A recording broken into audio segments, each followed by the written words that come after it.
सत्संग से सोधी आवे, नहीं जीव 84 में जावे। सत्संग से सोधी आवे, नहीं जीव 84 में जावे। अब मेटो द्वेष और राग, हो राग या उम्र बतेरी जाली। अब मेटो द्वेष और राग, हो राग या उम्र बतेरी जाली। अब जैसे प्रत्येक व्यक्ति का यही उद्देश्य और आशा होता है कि पुत्र हो, लेकिन पुत्री होगी। फिर ये सोचा कि भगवान अब के तो पुत्र दे, दूसरी भी पुत्री होगी, बेटी होगी। तीसरी की तो पूरी कामना थी कि तीसरा पुत्र हो ही हो, वो भी पुत्री होगी, चौथी भी पुत्री होगी और पांचवी भी होगी। अपने आत्मा ना तो हमारा किया हुआ, ना हमारा चाहा हुआ, वही हुआ जो होना था। हमने जो करना था उसका ज्ञान होता है सत्संग से। सत्संग हमें सुनने को मिला नहीं। हम आजीवन एक पेट के निर्वाह की व्यवस्था में ही सारा जीवन व्यर्थ कर कर चले जाते रहे। यदि कभी किसी को प्रेरणा होती भगवान की भक्ति की, तो गांव गांव में नरे बैठे हैं ये मिसगाइड करने वाले संत। कोई किसी ने मंदिरों तक सीमित कर दिया, किसी ने समाध तक सीमित कर दिया, किसी ने मस्जिद तक, किसी ने गुरुद्वारे तक सीमित कर दिया। जो क्रिया हमें करनी चाहिए थी वो हमारे सद्ग्रंथ, हमारे महापुरुष बताते हैं, उनकी अमरवाणी बताती है। उसके आधार से हमने करना चाहिए था। वो ज्ञान हमें प्राप्त नहीं हो सका क्योंकि हम अशिक्षित थे। और सभी सद्ग्रंथ जो थे वो लिपिबद्ध थे, कोई किसी लैंग्वेज में, कोई किसी लैंग्वेज में, और जन साधारण किसी भी लैंग्वेज से परिचित नहीं था। जैसे पवित्र चारों वेद, पवित्र श्रीमद् भगवत गीता और पवित्र पुराण, ये सभी संस्कृत भाषा में लिपिबद्ध थे। और जन साधारण संस्कृत भाषा को नहीं पढ़ता था, उनको अधिकार भी नहीं था पढ़ने का। केवल एक ब्राह्मण वर्ग ही संस्कृत पढ़ने का अधिकारी था और बाकी जनता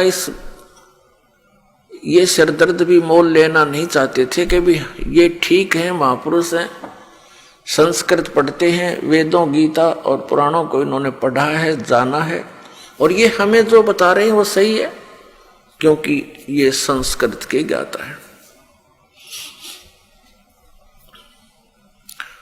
तो अन्य समाज को, भगत समाज को कोई ऑब्जेक्शन हुआ नहीं और ये दृढ़ होता चला गया कि ये जो ज्ञान देते हैं वो ठीक है।